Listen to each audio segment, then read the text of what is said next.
Good morning, all of you. We are going about chapter number 12 motion and time. इसमें हम speedometer यानी कि speed को measure करने वाले इक्विपमेंट्स के बारे में हम पढ़ रहे थे। तो हमने स्पीडोमीटर था वो ऐसा था जो स्पीड को मेज़र करता है, व्हीकल्स की स्पीड को मेजर करता है इन किलोमीटर पर हावर। ठीक है, ये स्पीडोमीटर है, नीडल्स वाला ओडोमीटर। हमने यहाँ तक पढ़ लेता है। नेक्स्ट हम पढ़ रहे हैं, क्वेश्चन करेंगे हम। देखो क्वेश्चन देखते हैं।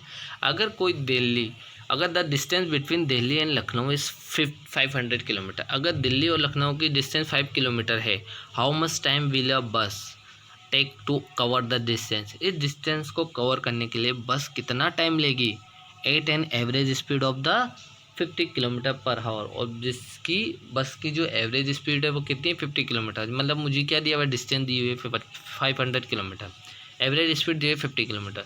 मुझे पता है स्पीड का फॉर्मूला क्या होता है, डिस्टेंस अपॉन टाइम, है ना। तो अब मेरे को क्या निकालना है बेटा, टाइम निकालना है। तो टाइम को मैं कहाँ लेके जाऊँगा, उधर, और स्पीड को कहाँ लाऊंगा, नीचे। देखो दिखा, तो time is equal to distance upon speed. Distance 500, time distance 500 और स्पीड 50, कितना है 10 आवर। तो कितना टाइम लगेगा बेटा, 10 आवर। ऐसे car moving at an average speed of 50 kilometre. अब क्या हो दिया हुआ मुझे, एवरेज स्पीड दी हुई है और टेक्स 5 आवर, टाइम दिया हुआ है, यानी स्पीड और टाइम दिया हुआ है। अब डिस्टेंस फाइंड करनी है मेरे को, तो क्या होता है, distance is equal to speed into time. Speed की वैल्यू 50, टाइम की वैल्यू 5, कितना है बेटा किलोमीटर, 250 किलोमीटर। ठीक है बेटा, ऐसे क्वेश्चन आए तो ऐसे सिंपल वे में फॉर्मूले पुट करके कर देना। तो सबसे मेन फॉर्मूला क्या है, speed is equal to distance upon time. Next, measurement of time. Time का मेजरमेंट कैसे किया जाता है, you reach school on time every day, you eat lunch and dinner at fix time. ठीक है, से पता है टाइम का मेजरमेंट किसे किया जा सकता है। एक घड़ी होती है, उससे देखा जा घड़ी को देख सकते हैं हम, क्लॉक को देख सकते हैं, उस क्लॉक में क्या क्या टाइम है, उस टाइम के फिक्स क्लॉक के टाइम के अकॉर्डिंग हम लंच करते हैं, डिनर करते हैं, है ना। तो Indeed you do several activities and different time, this so that accurate measurement of time is necessary.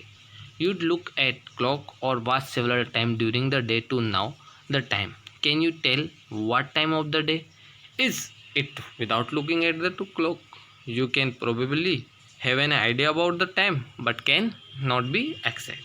ठीक है बेटा। Next, measurement time in olden days. अभी तो क्या था, अभी मॉडर्न डेज है अपने पास। ठीक है, तो इसमें बहुत सारी क्लॉक आ गई, डिजिटल, एनालॉग, इसका मेज़र करके watch, wall watch, hand watch. तो इससे क्या कर सकते हैं हम, टाइम का मेजरमेंट कर सकते हैं, कितना टाइम हो रहा है, किस टाइम पे हमें क्या लेना है क्या। लेकिन ओल्डर डेज में ये थोड़ी ना होता है, ओल्डर डेज में कभी क्लॉक थी ही नहीं, तो कैसे मेजर करते थे बेटा, people measure time with the help of natural events. Natural events को देखकर, यानी कि सनसेट हो रहा है, सन राइज हो रहा है, या सन ठीक अपने ऊपर आ गया, तो उसके अकॉर्डिंग। तो since they occur at regular interval of time later, people estimated time by the length of shadow. किसके, शेडो की लेंथ के अकॉर्डिंग टाइम करते हैं। पता है तुम्हें, जब भी सनराइज होगा तो जैसे शेडो बनना स्टार्ट हो जाएगी ना, जैसे कि ऊपर आएगा तो शेडो बनना स्टार्ट होगी। तुम्हें पता है शेडो हमेशा लाइट में बनती है। ठीक है, शेडो स्टार्ट हो जाएगी। अब जैसे शेडो गायब कब होगी, जब वो सनसेट होता जाएगा। तो क्या होता है, लेंथ ऑफ द शेडो पे डिपेंड करता है। Let us now study about some of the device use by earlier people to measure. अब कुछ ऐसे डिवाइस के बारे में बात करेंगे जो पहले के आदमी उससे यूज़ में लेते थे टाइम को मेजरमेंट करने के। देखिए, time interval between one sunrise and next sunrise, that is called time period from one sunset next sunset sunrise is called 9. The time interval between one new moon and next new moon is called month. The time taken by earth to complete one revolution is called year. तो day night month year का किसके हिसाब से दिखाते हैं बेटा, sunset, sunrise, moon, है ना, और revolutions. Next, sundial. Sundial work on the principle that, ये एक इक्विपमेंट्स है बेटा। पहले पुराने ज़माने के जो लोग होते हैं, अदर पीपल होते थे पहले, अर्लियर जो ओल्डर पीपल होते थे, वो इस तरीके से इक्विपमेंट्स यूज में लेते थे। ठीक है, एक sundial work on the principle that the position and the length of the shadow cast by the an object change with position of the sun in the sky. Sky में sun की position को देखकर वो क्या बता सकते हैं, object जो शेडो वो चेंज होती थी, शेडो की लेंथ चेंज होती थी, उसकी पोजीशन को देख के हम टाइम का मेजरमेंट कर सकते थे। Sundials can still be seen in ancient and medieval monuments like the one at Jantar Mantar in New Delhi. कहाँ रखा है बेटा? ये दिल्ली के जंतर मंतर में रखा हुआ है, ठीक है। और हमारे जयपुर में भी एक जंतर मंतर है, वहाँ पे भी ऐसा एक टाइम मेजरमेंट का रखा हुआ है। आप जब भी जंतर मंतर जाओगे जयपुर में तो आपको इतने टाइम मेजरमेंट के इक्विपमेंट्स देखने को मिलेंगे। आप वहाँ राशियों को भी देख सकते हो, टाइम को भी देख सकते हो, ठीक है। सैंड क्लॉक, आपने देखा हो सैंड क्लॉक, एक बाज़ार में भी मिलती है, अभी पहले भी थी। तो people also use candle clock and sand clock. Candle clock और सैंड क्लॉक ये सब देखो कांच में फिट रहती थी बेटा, है ना, to measure the time. Sand clock works on the principle that the defined amount of the sand take a constant time to fall from upper chamber to lower chamber. यानी कि जो फॉल होती है, जो सैंड फॉल होती है, गिरती है ऊपर के चैम्बर से नीचे के चैम्बर में, तो क्या होता है, एक पहर खत्म हो जाता है, एक टाइमिंग का डिसाइड होता है वो, है ना। This constant time was taken as unit of the measurement of time which was called an hour. उसे क्या होता है बेटा, एक हावर फिनिश हो गया है ना। एक अमाउंट में भरी होती थी, ठीक है, डेफिनेट अमाउंट होता था सेंट का, ऐसे नहीं फुल कि आज कम भरी हो, ठीक है।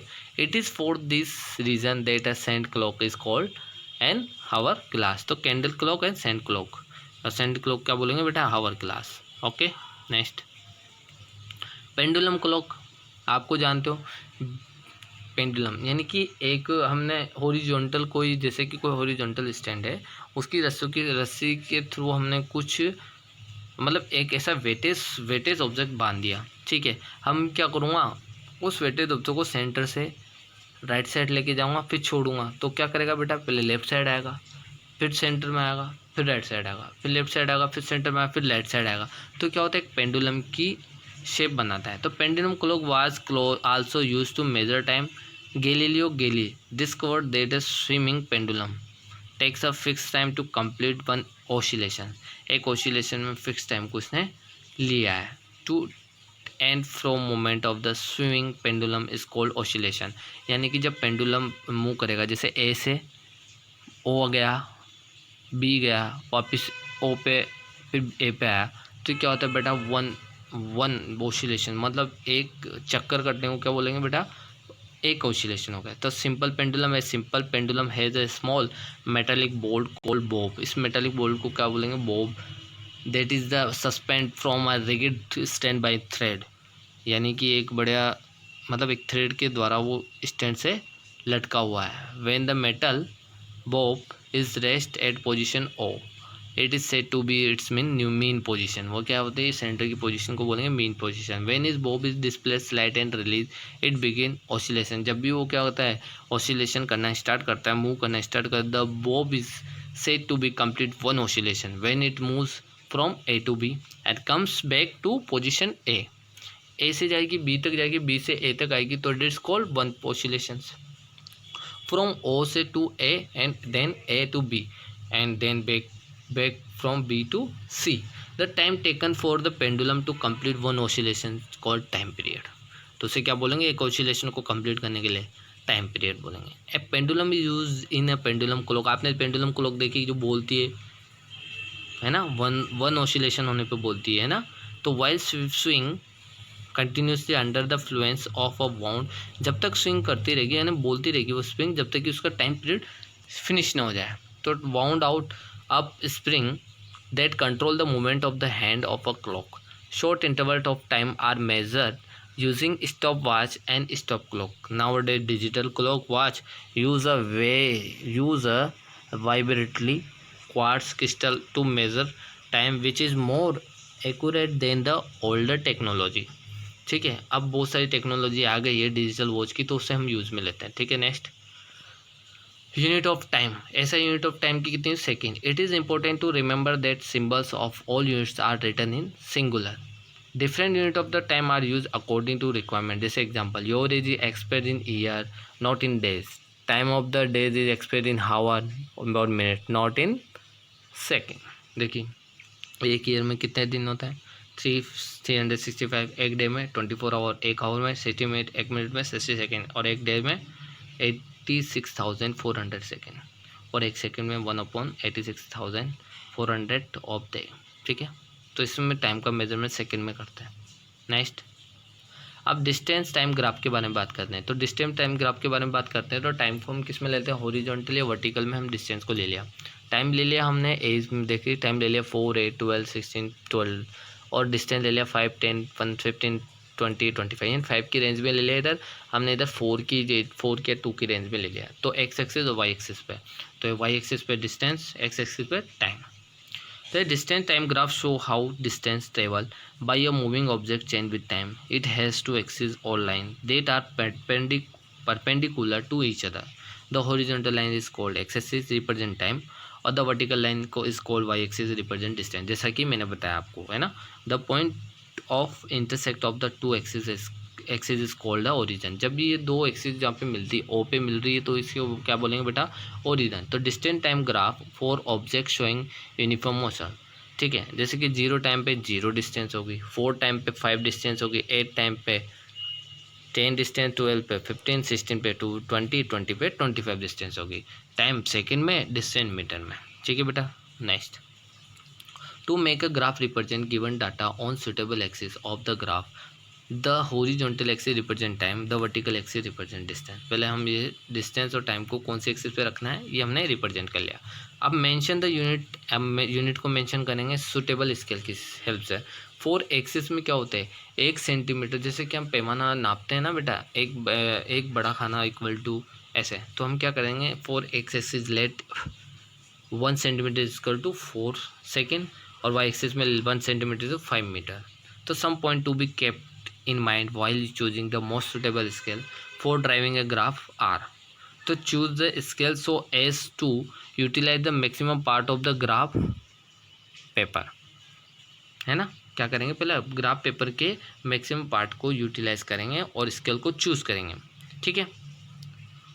Next, keep in mind the difference between the highest और lowest value of the quantity. उस क्वांटिटी के हाईएस्ट और लोवेस्ट वैल्यू के बीच का जो डिफरेंस है उसको हम माइंड में रखेंगे।